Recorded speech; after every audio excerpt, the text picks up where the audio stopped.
মুস্তাফিজ ইস্যুতে উত্তাল দেশের ক্রিকেট, জানিয়ে জল গড়িয়েছে অনেক দূর। দুই বোর্ডের দ্বন্দ্বের মাঝেই ভারতের বিপক্ষে যুব বিশ্বকাপের ম্যাচ খেলতে নামছে বাংলাদেশ। জিম্বাবুয়ে ও নামিবিয়ায় অনুষ্ঠিত অনূর্ধ্ব-19 বিশ্বকাপে নিজেদের উদ্বোধনী ম্যাচেই ইয়াং টাইগারদের প্রতিপক্ষ টুর্নামেন্টের সবচেয়ে সফল দল ভারত। মুস্তাফিজ ইস্যু ও সিনিয়র দলের বিশ্বকাপ খেলা নিয়ে চলছে অনেক বৈঠক ও আলোচনা। এর মাঝে ভারতের বিপক্ষে ম্যাচটা পাচ্ছে আলাদা গুরুত্ব। মুস্তাফিজকে আইপিএল থেকে বাদ দেয়াকে বাংলাদেশের ক্রিকেটকে অপমান মনে করছেন সংশ্লিষ্টরা। তাই উদ্বোধনী ম্যাচে যে কোনো মূল্যে ভারতকে হারাতে চাইবে আজিজুল হাকিমের দল, কারণ ম্যাচটা শুধু মর্যাদারই নয়, প্রতিশোধেরও।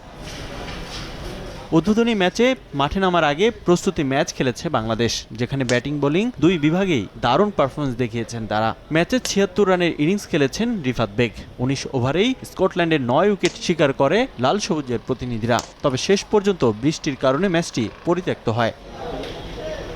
কন্ডিশন ভিন্ন হলেও গেল বছর জিম্বাবুয়েতে ত্রিদেশীয় সিরিজ খেলার অভিজ্ঞতা কিছুটা এগিয়ে রাখবে বাংলাদেশকে। সাউথ আফ্রিকাকে হারিয়ে ইয়াং টাইগার জিতেছিল ত্রিদেশীয় সিরিজের শিরোপা। প্লেয়ারদের আসলে অনেক ভালো এক্সপিরিয়েন্স দেওয়ার সুযোগ পেয়েছি এবং এই উইকেটটা আসলে প্লেয়ারদের অনেক পরিচিত। আমার কাছে মনে হয় ওরা কিভাবে রেডি হবে এর জন্য কিন্তু ওদেরকে অনেক আগের থেকেই কিন্তু সুযোগ দেওয়া হয়েছে। এভাবেই কিন্তু তারা প্র্যাকটিস করে এসছে। অন্যান্য টিম যতটুকু পর্যন্ত প্ল্যান করেছে রেডি করার জন্য, টিমকে রেডি করার জন্য, বাংলাদেশ টিম এর চেয়ে অনেক বেশি এফোর্ট দিয়েছে।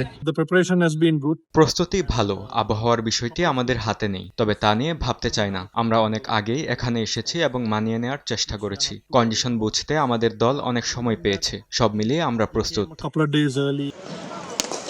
তবে ভারতের বিপক্ষে ম্যাচটা হালকাভাবে নেয়ার সুযোগ নেই। ভারতের শক্তিশালী ব্যাটিং লাইন আপ আর বৈচিত্র্যময় বোলারদের চ্যালেঞ্জ নিতে হবে বাংলাদেশের। তবে ভারতকে হারাতে নিজেদের দায়িত্ব পালন করতে হবে টপ অর্ডার ব্যাটারদের। ডেথ ওভারে দ্রুত রান তোলাও গুরুত্বপূর্ণ লাল সবুজদের জন্য। বোলারদের চ্যালেঞ্জ শুরুতেই ভৈবব সূর্যবংশীকে সামলানো। এবারের বিশ্বকাপে বি গ্রুপে ভারত ছাড়াও বাংলাদেশের প্রতিপক্ষ হিসেবে রয়েছে শক্তিশালী নিউজিল্যান্ড ও যুক্তরাষ্ট্র। প্রতিটি গ্রুপ থেকে শীর্ষ ৩ দল খেলবে সুপার 6। গত বিশ্বকাপে সুপার 6 থেকে বিদায় নিলেও এবার বড় লক্ষ্য নিয়েই দেশ ছেড়েছে তামিম বাহিনী। রিফাতুল ইসলাম মিরন, সময় সংবাদ।